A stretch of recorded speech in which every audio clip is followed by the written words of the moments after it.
ما قلتليش ايه رأيك في الطبيعة والجمال الخلاب ده يا رجب؟ المكان جميل قوي يا سيد، وكل حاجة فيه أحلى من التانية. شهر 8 من كل سنة باجي اقضيه في القرية هنا يا رجب. يعني انت بتقضي شهر كل سنة في القرية دي يا سيد؟ ايه يا رجب، انت تحسدني ولا ايه يا رجب؟ كده برضه يا صاحبي، أنا أحسدك يا سيد. أنا بس مش مصدق جمال القرية اللي أنا فيها دي. القرية دي انذر ليفل يا رجب، يعني مستوى تاني خالص غير اللي انت تعرفه. تشيرز يا رجب. تشيرز يا سيد. سيد مش أنا أخوك؟ طبعا يا رجب، وده سؤال تسأله يا راجل؟ طب ما تيجي تفرجني على باقي القرية. من عين يا رجب. يلا بينا يا صاحبي. تعال رجب، مش من هنا يا رجب، تعال من عندنا من هنا. بص يا سيد. رجب يا رجب، لا غلط الكلام ده يا رجب. الناس هنا بتاخد حريتها، مالكش دعوة بحد. يلا عشان افرجك على باقي القرية يا زميلي. يلا يا اخويا، ده احلى قرية دي ولا ايه؟ دي بقى يا رجب اسمها منطقة المال والأعمال. المكان كله مبني على الطرق العالمية. المباني كلها هوم سمارت، يعني ذكية. عندك الذكاء الاصطناعي داخل في كل حاجة هنا، مش سايب حاجة، كل حاجة داخل فيها الذكاء الاصطناعي. عندك حاجة تاني، صديقة للبيئة. مفيش حاجة هنا مش صديقة للبيئة. الحق اشتري، دي فرصة وجات لحد عندك. اقتنص الفرصة يا رجب. ايوه يا سيد، كل الكلام ده جميل، بس انا معيش فلوس، ما انت عارف اخوك على الله حكايته. يا رجب ما معكش حتى 1,000,000 جنيه؟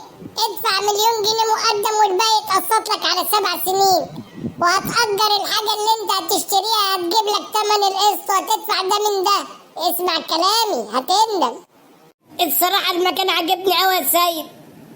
صدقني يا رجب انت الكسبان. هنا مش هتخسر فلوسك، هنا هتكسب فلوسك واضعاف اضعاف فلوسك كمان. استثمر، المستقبل كله هنا يا رجب. تعالى بقى يا رجب افرجك على الفيلات والشوارع والخضرة وقول لي ايه رأيك. يلا بينا يا صاحبي. هنركن قدام شوية يا رجب. ماشي يا اخويا. ودي كانت منطقة الفيلات والشوارع الخضراء، ايه رأيك بقى يا رجب؟ انا احلى حاجة عجبتني السكوتر يا سيد، جميل. انا كل التحركات هنا يا رجب يا بالسكوتر يا بالجولف كار. ده ايه يا عم الحلاوة والجمال ده كله يا عم؟ ده فعلا على رأي المثل بيقولوا في ناس عايشة وناس بايشة. قول لي رسيت على ايه يا رجب؟ هتجيب فلوسك وتيجي تستثمر هنا معايا، ولا هتطلع تستثمر فلوسك في اي مكان تاني وفلوسك تضيع عليك؟ لا انا معاك يا زميلي، بس هديك انت الفلوس وانت اللي تستثمرها لي براحتك، انا معرفش اي حاجة هنا. يا ابني الساحل الشمالي كله مشاريع من اوله لاخره، بس انت اختار المكان المظبوط وتوكل على الله. في خلال سنة ولا سنتين هتلاقي فلوسك لفت حوالين نفسها، عملت لك ملايين. خلاص يا اخويا، توكلنا على الله، انا معاك.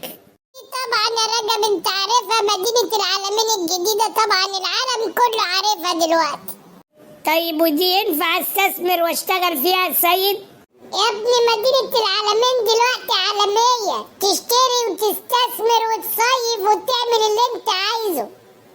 ودلوقتي بيعملوا فيها مهرجانات وألعاب ترفيهية وعاملين فيها شغل عالي قوي. الحق استثمر من دلوقتي يا رجب، الفرصة هتفوتك.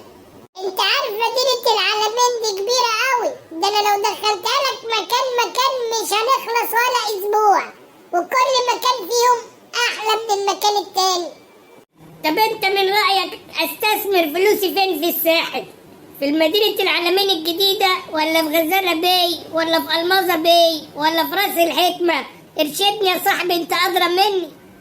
تعالى نقعد في اي مكان نشرب حاجة ونكمل بقى حكايتنا ونشوف المكان اللي نختاره بالظبط ايه، ونتوكل على الله يا زميلي. يلا بينا اخويا.